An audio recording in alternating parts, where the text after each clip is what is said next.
Muy buenas tardes. La Casa Blanca confirma que habrá subidas de impuestos para financiar el ambicioso plan de infraestructuras de $3 billones que Joe Biden presenta esta tarde en Pittsburgh, en especial una subida del impuesto de sociedades al 28% desde el 21%, a donde lo bajó la anterior administración de Donald Trump.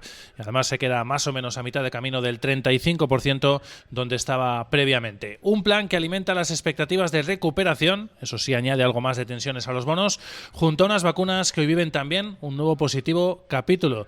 Pfizer confirma 100% de eficacia en su vacuna en adolescentes de entre 12 y 15 años.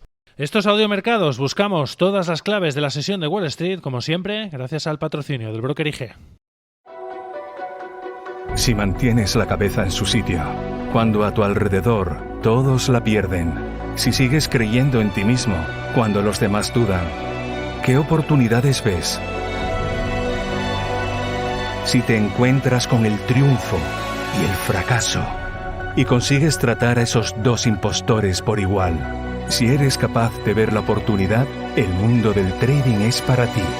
Cuando ves la oportunidad, IG. Con unos futuros que vienen recuperando posiciones, aunque eso sí con cierta dosis también de cautela, a la espera de los detalles del plan Biden, mirando de reojo a los bonos, los indicadores de riesgo de momento parecen relajarse según se va acercando la apertura norteamericana, aunque eso sí con los inversores que siguen, en los últimos días lo hemos visto, mostrando preocupación por la posibilidad de que una recuperación económica excesivamente brillante provoque una inflación desmedida y fuerce a la Reserva Federal a retirar estímulos antes de lo previsto.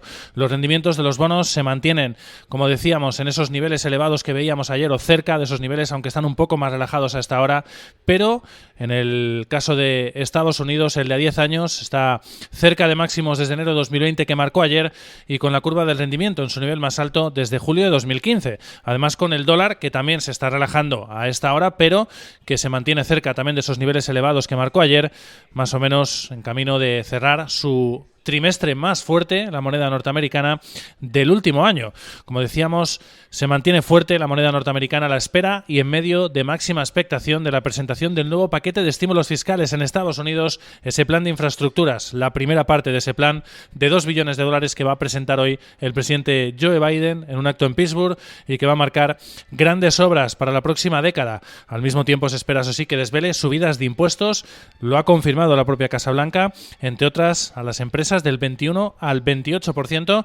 Se han encargado además de recordar oficiales norteamericanos que ese 28% se queda bastante lejos del 35% donde estaba previamente el impuesto para las corporaciones antes de esa bajada que acometió la anterior administración de Donald Trump. Va a haber también impuestos a grandes patrimonios o a grandes capitales en el exterior, tal y como avanzaban ayer medios norteamericanos. Este es sin duda uno de los grandes catalizadores que está provocando esa expectativa de robusta recuperación económica de la pandemia del coronavirus junto a la evolución de las vacunas, que está siendo positiva.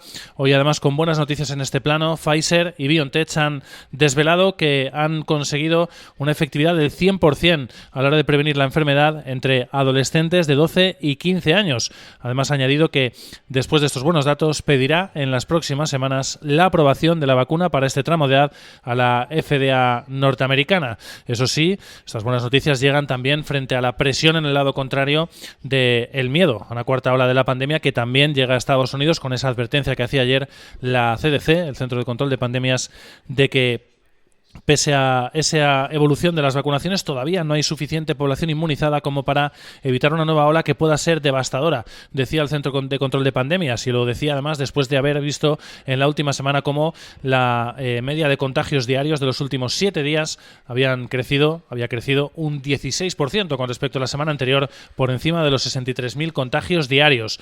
Además, ese repunte de contagios ha provocado hoy también fuertes advertencias, en este caso mirando al mercado de petróleo por parte de la OPEP, del panel técnico, antes de la reunión que va a tener lugar mañana por parte de la OPEP y aliados para decidir sobre los recortes de la producción, diciendo que esa preocupación en torno a el nuevo repunte de contagios a nivel global también está presionando lógicamente a las perspectivas en el mercado de petróleo. Y además ha dicho que las medidas de confinamiento y las restricciones de viajes están también contrarrestando los esfuerzos de ese proceso de vacunación, y añade que cree que esto tendrá finalmente un impacto seguro en la recuperación de la demanda de energía.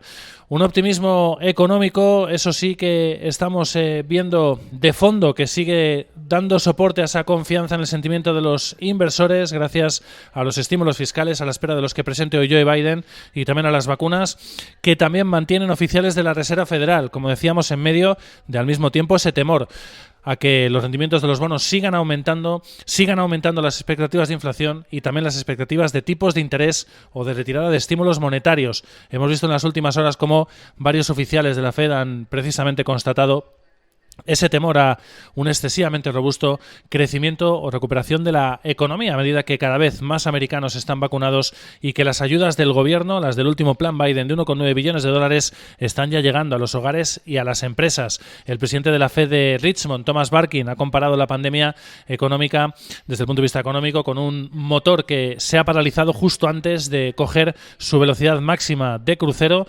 Ha dicho también el presidente de la Fed de Atlanta, Raphael Bostic, que está vigilando ya a los posibles riesgos al alza por la trayectoria económica tan fuerte que están viendo. Además, ha recordado que ya el gobierno ha puesto encima de la mesa 6 billones con B de dólares en ayudas fiscales desde el inicio de la pandemia y que esto se suma a la política ultra acomodaticia puesta en marcha por parte de la Reserva Federal desde marzo de 2020. Y además el presidente también de la Fed de Nueva York, John Williams, ha dicho también que es excesivamente optimista acerca de la recuperación de la economía. Dos apuntes más en el lado de las previsiones. El FMI también avanzó ayer que habrá mejora en sus previsiones económicas, que va a actualizar la próxima semana. Y por otro lado, hace unos minutos Standard & Poor's ha subido su previsión de crecimiento para todo 2021, previsión de crecimiento global hasta el 5,5%. Ha dicho además que la recuperación seguramente se va a acelerar con mucha fuerza a partir de mediados de 2021. Como decíamos, indicadores de riesgo que a esta hora están algo más relajados. El bono a 10 años de Estados Unidos se mueve más plano, ha parado avances y se mueve en el entorno del 1,73%. Los futuros se mueven a esta hora en positivo en los tres casos. Los del Nasdaq avanzan 6 décimas, los del S&P 500 un 0,15% y los del Dow están algo más planos, pero con signo positivo ya adelante. En breves instantes vamos a conocer dato clave también de empleo, el ADP, el sector privado, nóminas no agrícolas en el sector privado, en este caso indicador adelantado del NFP, del dato global de paro que vamos a conocer para la economía estadounidense este próximo viernes y que va a ser sin duda un catalizador importante para medir precisamente la velocidad de recuperación del mercado laboral. Una recuperación excesivamente fuerte podría quitar argumentos a la Fed para de momento mantener estímulos. En el lado contrario, lógicamente ayudaría a relajar las tensiones que estamos viendo en los mercados de bonos. En el mercado de divisas, el dólar index también se relaja un poco desde máximos intradía, menos 0,04%, 93,24 unidades. Como decíamos, así lleva camino de cerrar su mejor trimestre o su trimestre más robusto en más de un año. Hoy precisamente la mirada de los inversores sin duda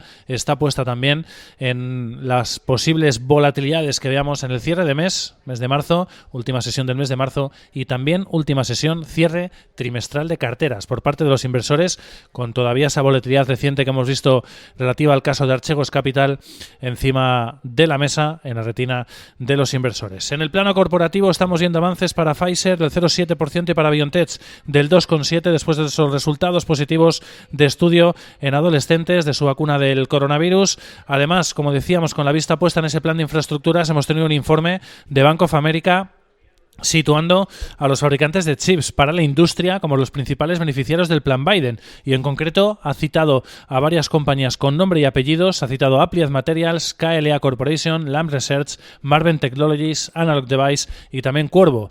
En el lado de resultados corporativos, la cadena de farmacias Walgreens ha superado expectativas, beneficio por acción de $96 frente a 1,13 esperados, además ha subido la orientación para todo 2021, está subiendo un 2,7% en pre-market.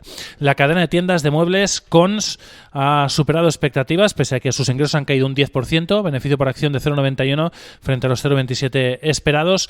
También ha superado previsiones Chewy, la compañía de productos para animales, evitando pérdidas, que era lo que esperaba el mercado, beneficio de $0,05 por acción frente a las pérdidas de 0,10 que esperaba el mercado, sus acciones disparadas en pre-market después de sortear pérdidas, un 10,6%. Y en el lado contrario vemos caídas para BlackBerry, la compañía de telecomunicaciones acciones está cayendo más de un 6% después de haber decepcionado con sus resultados trimestrales, en especial con los ingresos. También caen las acciones de Lululemon, la compañía de accesorios deportivos, a pesar de que ha superado expectativas con su beneficio por acción y también con sus ingresos. Además, otros apuntes. BlackRock habría recaudado 3.000 millones de dólares para invertir en el mercado secundario de capital privado, según avanza el diario Wall Street Journal, y dos cambios de recomendación que están beneficiando a dos compañías en preapertura. VS ha subido el consejo de Apple hasta comprar desde neutral y también su precio objetivo hasta $142 desde los 115 anteriores. Sus acciones suben un 1,5% en preapertura. Y también, por otro lado, los analistas de Baird han subido el consejo de Harley Davidson desde neutral hasta sobreponderar. Sus acciones suben más de un 3% en preapertura. Futuros recuperando posiciones. La mirada puesta sin duda esta tarde en Joe Biden y en unos minutos en el ADP de empleo. Feliz sesión.